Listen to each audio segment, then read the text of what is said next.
Nós vamos agora ao vivo com o repórter Denis Constantino, que está com o delegado Carlos César e vai falar sobre os possíveis erros no inquérito que fizeram a justiça mudar o entendimento no caso Louquinho. Ou seja, por causa de um erro no inquérito, falta de informações, falta de coleta de dados no dia e no local do acidente, podem ter contribuído para a soltura agora do Stanley, namorado do Louquinho, e para uma pena branda, inclusive para o próprio Louquinho. Ou seja, meu povo, o caso revolta, mas não está tendo punição.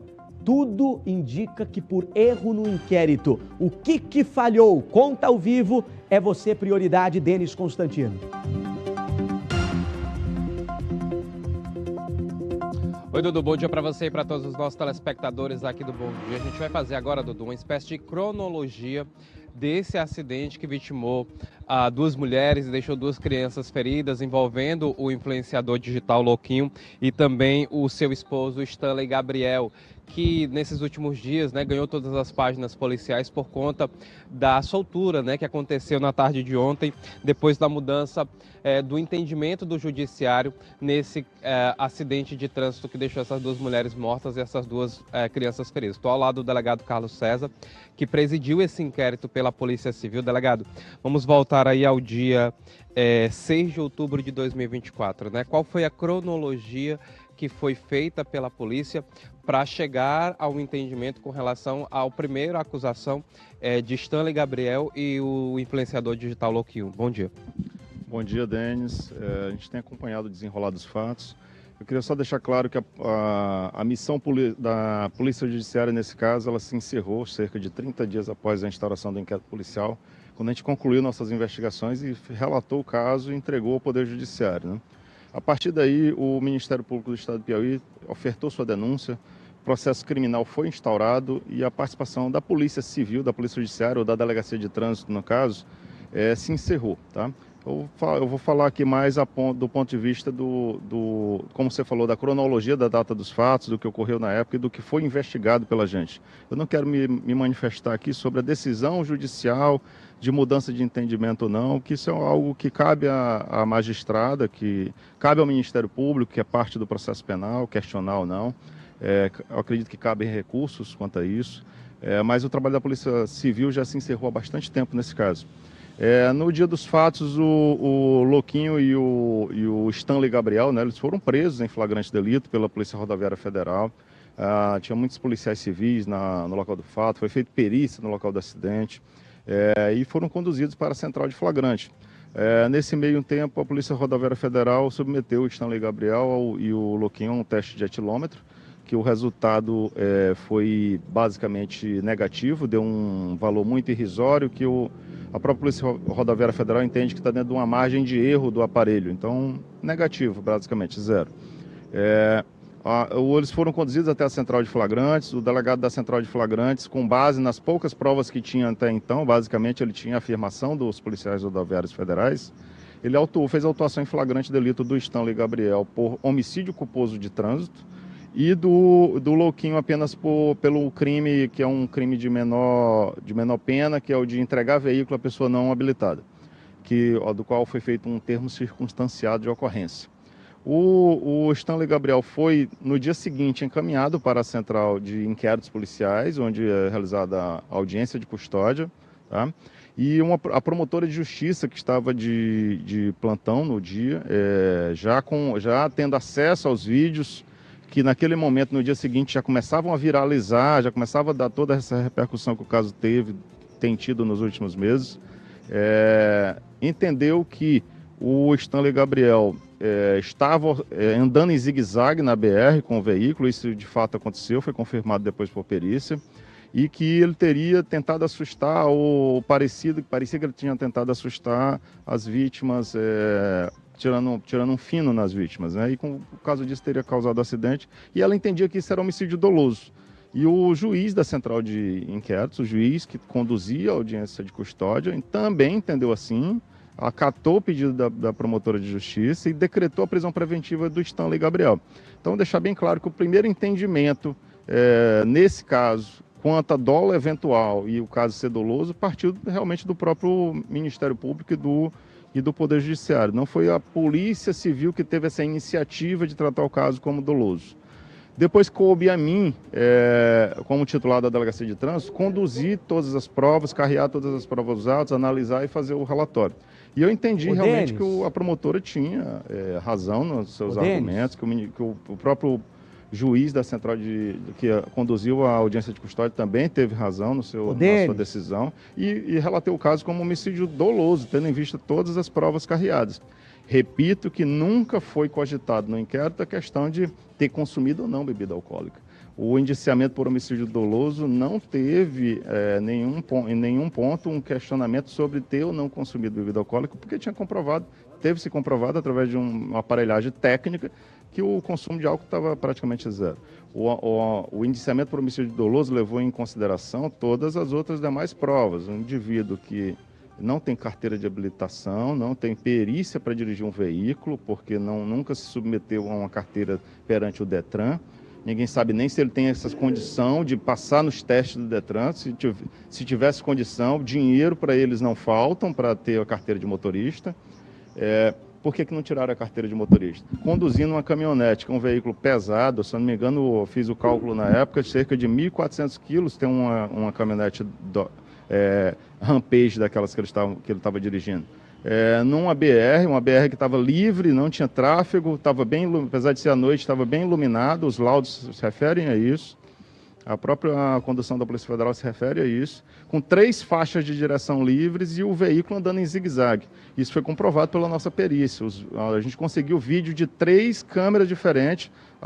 Nós temos vídeos de um estabelecimento comercial que fica a 110 quilômetros do local do acidente, por onde o veículo passou antes do acidente. Foi calculado a velocidade estimada do veículo antes do acidente em cerca de pouco menos que 60 km por hora, salvo engano 57 km por hora. E depois, nas câmeras mais próximas do local do acidente, o perito conseguiu constatar que o veículo teve uma aceleração até atingir as vítimas. Então, isso tudo, esse contexto todo fático, de indivíduo sem carteira, dirigindo um veículo em zigue-zague na BR, é que fundamentou o indiciamento pelo homicídio doloso. Isso que levou o Ministério Público do Estado do Piauí também a fazer a denúncia perante o Tribunal do Júri. Agora, deixar bem claro, a partir do momento da denúncia se instaurou um processo criminal. Então, as partes foram ouvidas novamente, as testemunhas foram ouvidas perante a magistrada, perante o Poder Judiciário. O entendimento da juíza, da minha parte, eu não tenho como questionar, cabe ao Ministério Público, se assim entender, através de recursos, e a juíza demonstrou seu entendimento. É muito mais uma questão de interpretação ou de entendimento jurídico em torno daqueles fatos. O inquérito policial, da minha parte, está perfeito, foi tudo feito dentro dos conformes, todo mundo foi ouvido, as provas periciais que poderiam ter sido feitas foram feitas, e o caso está submetido à apreciação aí, e vamos chegar a um resultado final, seja de qual forma. Alguma pergunta do estúdio, Dudu? É importante essa fala do delegado, que eles conseguiram colher dados que comprovam que esse carro estava em zigue-zague. Quem fica andando com um carro em zigue-zague é porque sabe que a qualquer momento pode acontecer um acidente e tirar a vida, não só de quem está dentro do veículo, que pode vir a capotar ou bater e se acidentar quem está dentro do carro, como pode atropelar e matar uma pessoa. Então essa história de que não houve intenção de matar, mas quem pega um carro em zigue-zague tem a intenção de matar, ou sabe pelo menos do risco que pode matar uma pessoa. O delegado falou também da questão da CNH. Ontem o advogado, em entrevista exclusiva aqui à Rede Meio, falou o seguinte: não ter CNH não justifica culpa em assassinatos. Até aí, o advogado está defendendo, tranquilo, e o que ele fala não sai fora da linha. Agora, essa questão do carro estar em zigue-zague e mesmo assim a justiça entender que não houve a intenção de matar é muito grave. Por isso, o delegado não pode fazer mais nada agora, no momento atual. Quem pode fazer é o Ministério Público, que pode novamente pedir e intervir nessa decisão judicial para, quem sabe, mudar essa decisão que ninguém está gostando dela. E eu vou dizer mais, Louquinho, namorado dele, à solta, que eles tomem cuidado à solta, porque a população está realmente revoltada. A gente viu na festa em que o Louquinho esteve recentemente em União, teve que sair escoltado pela polícia, porque o povo está revoltado, não só com ele, com o namorado também. Agora, Denis, eu queria que você perguntasse ao delegado, que teve as provas no inquérito, teve acesso a todos os dados, o carro estaria em alta velocidade. Digo isso baseado na imagem do acidente que a gente tem em tela. Outra questão importante também, essa velocidade não conseguiu ser comprovada no local. Me parece que houve um erro de perícia ou de captação de dados, ou não conseguiu chegar na velocidade em que o carro estava devido à perícia. Porque para você que está me assistindo agora, quando acontece um acidente, a polícia hoje tem, a perícia consegue obter dados, sem saber no velocímetro, só pelos dados colhidos no local, chegar na velocidade em que o carro estava quando bateu e atingiu as vítimas. Nesse caso, que falha foi essa? Na captação da velocidade, porque não conseguiram comprovar em que velocidade estava o carro. Isso pode ter ajudado a beneficiar agora o namorado e o louquinho, né, Denis? Delegado Dudu pergunta do estúdio com relação à velocidade, né? A polícia teve acesso à quilometragem que o veículo estava no momento do acidente que vitimou essas duas mulheres? Não, o cálculo da velocidade é um cálculo técnico feito pela perícia. A gente não tem acesso ao velocímetro do veículo no momento do acidente. A gente não tem como reconstituir isso. Mas através dos vídeos que foram encaminhados, o perito faz um trabalho técnico de medição de distâncias e microsegundos que foram percorridos naquelas distâncias e usa um software específico pericial para calcular a velocidade.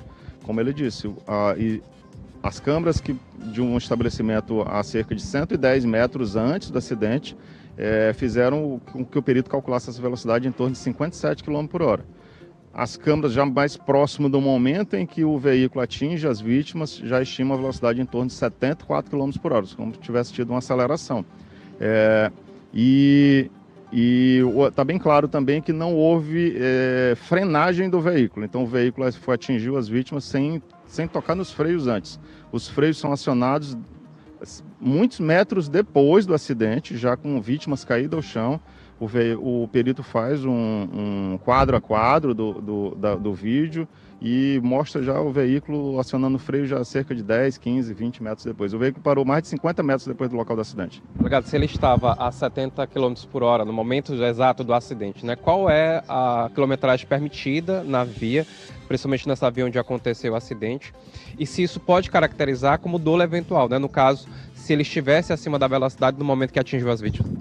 O cálculo da velocidade acima do local, a via marginal da BR, eu acho que o limite lá é 60 km por hora. Salvo engano, o inquérito já está há um certo tempo, mas eu acho que é 60 km por hora. Ele estando na 74 na hora do acidente, configura acima do limite, né? Acima do limite, confirma que ele fez algo de errado, mas não necessariamente o dolo eventual.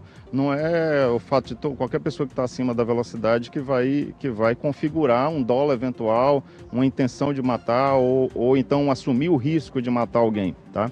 Mas isso aliado às outras circunstâncias, como eu já falei, não possui carteira de motorista, andar com o veículo em zigue-zague, não está dando nenhuma atenção, atingir 4 pessoas no leito de uma BR sem nem acionar os freios. Para mim isso tudo foi o que a gente relatou no inquérito policial. Da minha parte, como autoridade policial, configuraria sim o dolo eventual, configurou o dolo eventual. Obrigado, viu, delegado, pela essa entrevista esclarecedora, Dudu, porque esse caso, desde a semana passada, onde nós demos aqui com exclusividade a entrevista com o Dr. Leonardo Queiroz, que é o advogado do Louquinho e também do Stanley Gabriel, que havia essa mudança de entendimento do judiciário, isso acabou gerando uma revolta na sociedade. Inclusive, na tarde da última sexta-feira, a gente teve a manifestação dos familiares aí das vítimas na zona sul da capital, justamente por conta dessa decisão judicial que acabou colocando o Stanley Gabriel em liberdade, né? Lembrando que o processo permanece, viu, Dudu? Apesar de todas essas circunstâncias que ocorreram nos últimos dias. Daqui a pouquinho a gente volta com a atualização desse caso envolvendo o influenciador digital Louquinho e também o seu esposo, o Stanley Gabriel. Dudu? Já nós vamos fazer uma cariação aqui ao vivo. Um motorista perdeu o controle do veículo e bateu em 4 carros que estavam estacionados na orla de Guarujá, do litoral de São Paulo. As imagens estão aí de monitoramento obtidas, mostram o momento do incidente. O caso ocorreu na Avenida Miguel Stefano, perto do bairro Enseada. Tá aí a imagem então do strike que esse carro fez na orla lá do Guarujá. E ainda